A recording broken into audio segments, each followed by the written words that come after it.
mais il n'arrive pas. Problème Real Madrid du joueur yi dañuy dellu ay at ci ginnaaw vers les années 2000 ma tegal leen lan mooy problème Real Madrid mooy club bi njëkk a miser si recruter ay star en 1956 ñuy créé Ligue des Champions boobu seen effectif bi ñu ngi yoroon Raymond Kopa, Alfredo Di Stefano ak Puskás 5 premières éditions yëpp ñoom ñoo ko gagné 1966 aussi tamit ñoo gagné waat Ligue des Champions mais nag toute chose à sa fin Galactique yi moment boobu màgget nañ après dañu toog 32 ans plus tard si lañ soog a gagné waat. En 1995 Real Madrid day am président bees Lorenzo Sanz objectif bi mooy gagner Ligue des Champions parce que depuis 1966 Real Madrid gagné Ligue des Champions te loolu ñoom jàpp nañ ne loolu du yoon léegi président bi nag day ñëw adopté méthode bu bees mooy miser ci Casilla bi en 98 Real Madrid gagné waat Ligue des Champions ak ñoom Morientes Raúl Guti Casillas boobu ci Casilla bi la président bi miser woon mooy que ne former ay boy yéegal leen. 98 Real Madrid gagne Ligue des Champions 2000 Real Madrid gagne Ligue des Champions waaw sur le plan sportif c'est excellent c'est très bien mais sur le plan extra sportif Real Madrid mu ngi continuer di am ay bor mooy li daal Barça jamono jii nii li tax ngeen di dégg ñaan Barça mënut enregistrer joueur et tout ça ay fair play financier et tout léegi si noonu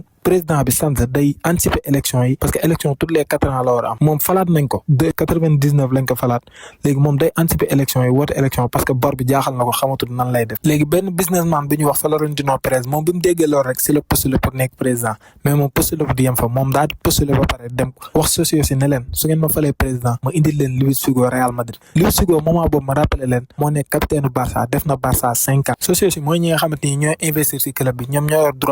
droit de vote yi ñooy fal président yi par exemple Sadio Mané li mu nekk Bourges nii man Sadio Mané mën nañoo wax ne socios su Bourges la léegi te Pérez avant moo convaincre socios yi jënd na agent wu Luis Figo ba pare daf ko signaloo contrat boo xamante ni su ñëwut Real Madrid agent bi daa war a delloo Pérez 30 millions d'euros ci noonu la est-ce que yéen a ngi imaginer businessman bi Pérez doon jël lim teg ci table ji yëpp maanaam lii c'est du gagnant-gagnant ñëppay gagné socios yi dañuy gagné Figo day gagné Luis Figo moment boobu mën nañoo wax ne moo nekkoon la star du Barça moo nekkoon le joueur le plus important du Barça mais salaire am demeewul noonu nga ñëw Real Madrid ñu doubler sa salaire ba pare socios yi ñu wax la ne la dañ lay indil star du wala su ñëwul dañ lay delloo li nga investir si année bi yëpp vous imaginez ça fii yaa ngi am président boo xamante ne nii mi ngi def ay résultats sportifs parce que mi ngi gagné ay trophées fële yaa ngi am candidat boo xamante nii dana la su kii ñëwul dama lay delloo li nga investir si année bi yëpp alors loolu socios yi amuñ dara lu ñuy perdre ñu élire Pérez président boum en 2000 Florentino Pérez est élu président du Real Madrid le Real Madrid lève la clause libératoire de Luis Figo à 62 millions d'euros Barça jaay na joueuram bi gën a mag à son pire ennemi en 2001 le Real Madrid gagne le championnat mais est éliminé en Ligue des Champions par le Bayern Munich en demi-finale donc Florentino Pérez war naa génnewaat kasa bi dem jëndiwaat joueur parce que moom Galactique la digge woon ne moom lay forme 62 millions d'euros mu déboursé ko dem jëndi ki nga xamante ni musul gagné Ligue des Champions te gagné na Ballon d'Or avec la Juve Zinedine Zidane pour mener le Real Madrid. En 2002, le Real Madrid fait un beau parcours en Ligue des Champions et retrouve son ennemi juré, le Barça, en demi-finale de la Ligue des Champions. Le Real Madrid s'impose à l'aller 2-1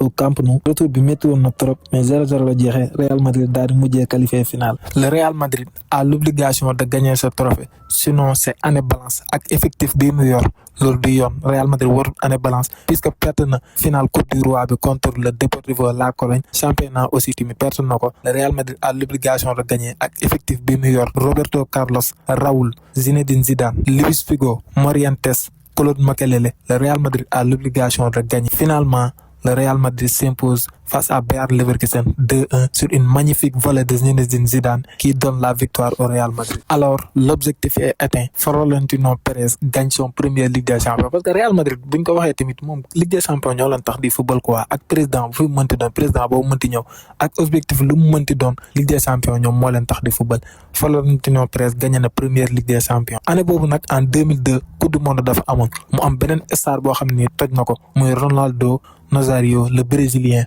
ba année boobu sax moom moo gagné Ballon d'Or xam nga Pérez moom mbiram Ballon d'Or la ko neex gannaaw bi mu jëndee Figo Ballon d'Or Zidane Ballon d'Or mu dem jënd tamit Ronaldo Nazario Ballon d'Or pour yokk ko si Galactique yi moo tali objectif yi nga xamoon ne tegoon na ko parce que Lorenzo Sanz bi mu fiy jógee mi ngi doon gagné ay trophées mais extra sportivement club bi da doon am ay bor Florentino Pérez Galactique yooyu nag pour ñu koy jaayal mayo moom ñooñu lay sóoraale mu dem jëndi Ronaldo Nazario bu Brésil. En 2002-2003 le Real Madrid était la plus belle équipe à voir jouer ils ont battu même le Milan AC d'Ancelotti ñoom Shevchenko ñoom Cafu le Manchester United de Alex Ferguson mais éliminé en demi-finale par la Juventus de Nedved et Trezeguet léegi en 2003 2003 après 3 années de galactique ñu ne def bilan jot na ñu xool ñu ne Real Madrid 7 trophées kese la gagné ñu ne waaw c'est pas normal pour une autre équipe c'est très normal mais une équipe boo xam ne dafa dépassé ay ngandi somme. En 2001 club 3e division moo éliminé Real Madrid en Coupe du Roi. En 2002 Deportivo La Cologne moo ko gagné final. 2003 humiliation 4-0 par le Mallorca de Samuel Eto'o mi nga xamante ni sa club la nekkoon. En 2003 Perez day dàq Del Bosque mi nga xamante ni des années plus tard moom mooy gagné Euro ak Coupe du Monde avec Espagne. léegi loolu nag indi woon na discours ci vestiaire yi ndax Morientes moom day xaw a mer vestiaire yi du xuloo ba finalement sax moom dañ koy mujjee abal Monaco. problème vestiaire yi nekkul woon Morientes ak Hierro kese. Claude Makélélé nee na ko Perez yokkal salaire am parce que li mu fayee ko dafa tuuti te moom li mu doon laaj rëyul woon trop moitié salaire Zidane kese la doon laaj mais Perez nee na du ko yokkal parce que moment boobu si suuf Perez am na leneen loo xam ne mu ngi ko doon waajal mooy transfert David Beckham moment yooyu moo nekkoon joueur bu gën a stylé David Beckham moment yooyu karawam sax da ko doon dagg di ko jaay te Perez xam ngeen ko moom ni mu indee xaalis ci club bi moom loolu daf ko gën a ñor. directeur sportif Real Madrid moment boobu Valdano génn ci média yi ne Claude Makélélé yow da ngaa waroon jouer Real Madrid gratuitement nekkoo joueur bu extraordinaire trop te moment boobu même le capitaine de Real Madrid nee na le meilleur joueur du Real Madrid c'était Claude Makélélé parce que Real Madrid moment boobu ay joueurs offensifs rek la yoroon. 6 bi ki doon def le sale boulot daan dëgër bopp rek xam nga moom lu mat day dagg daal dem jëndi David Beckham. alors là Perez touché na ego Claude Makélélé il est transféré au Chelsea pour 20 millions d'euros. Après son départ Perez déclare même en conférence de presse que Makélélé techniqueul dafa yéex passe ginnaaw rek lay passe du jëm devant mukk du ñu manqué Real Madrid am na ay jeunes yoo xamante def lim daan def sans problème départ am duñ ko sentir. conférence de presse aussi Claude Makélélé tontu ko ne je ne l'intéressais pas car daaw ma jaay maillot yu bëri. après le départ de Claude Makélélé avril 2004 le Real Madrid est éliminé en quart de finale de la Ligue des Champions par le Monaco de Morientes mi nga xamante ni meroon na ba gedd dem ñu abale ko. défaite boobu nag dafa nekk doon allonger une grande liste boo xamante ni la 7e défaite du Real Madrid en 8 matchs. Après la finale perdue face à Real Saragosse, donc c'est officiel, le Real Madrid réalise une saison blanche en 2004. Taxut Florentino Perez découragé poursuivre sa quête de ballon d'or de recruter star. En 2005, Michael Owen signe au Real Madrid pour 12 millions d'euros. La star de Liverpool débarque chez les merengues. En 2005 nag Real Madrid pour mu jouer Ligue des Champions ay tour préliminaire la doon daal. est-ce que vous imaginez ça une équipe boo xam ne ay star rek ñoo fa nekk mënul sax qualifier Ligue des Champions daa obligé passer ay tour préliminaire pour mën a qualifier Ligue des Champions. ba tey qualification boobu mën nañu wax ne daanaka am boobu njëriñ puisque en 8e de finale le Bayer Leverkusen de Berbatov moom moo leen éliminé. Les Galactiques ne font plus peur. Le Real Madrid 2005-2006 on peut dire que c'était la mauvaise équipe des Galactiques. Même Lyon de Juninho dafa leen di dóor 3-0. Barça da leen di dóor 3-0 avec une standing ovation de Ronaldinho au Santiago Bernabéu. En Ligue des Champions aussi ils ont été éliminés en 8e de finale de nouveau par Arsenal. Thierry Henry moo leen toroxal avec un but solo. Maintenant il ne faut plus voiler la face. Il est temps d'avouer que le projet Galactique a échoué. Luis Figo parti là à l'Inter de Milan. Zidane prendra sa retraite en 2006 même si que contrat am desoon na 1 an. David Beckham dem fële sa MLS. Ronaldo Nazario dem Milan. li koy gën a firndeel mooy Ligue des Champions compétition préférée du Real Madrid 2005 ba 2010 Real Madrid mënul passé 8e de finale. li gën a doy waar gën a jàpp reetaan mooy 2003 ba 2006 Real Madrid gañewul benn trophée benn trophée Real Madrid gañewu ko te moment boobu équipe am amoon na Zidane Roberto Carlos Luis Figo Ronaldo Nazario Michael Owen ñëpp ñu ngi fa woon te Real Madrid gañewul dara. loolu nag dañuy yóbbu ci proverbe bi nga xamante ni Johan Cruyff waxoon na ko c'est pas les meilleurs joueurs qu'on bâtisse une équipe mais un projet de jeu bien établi.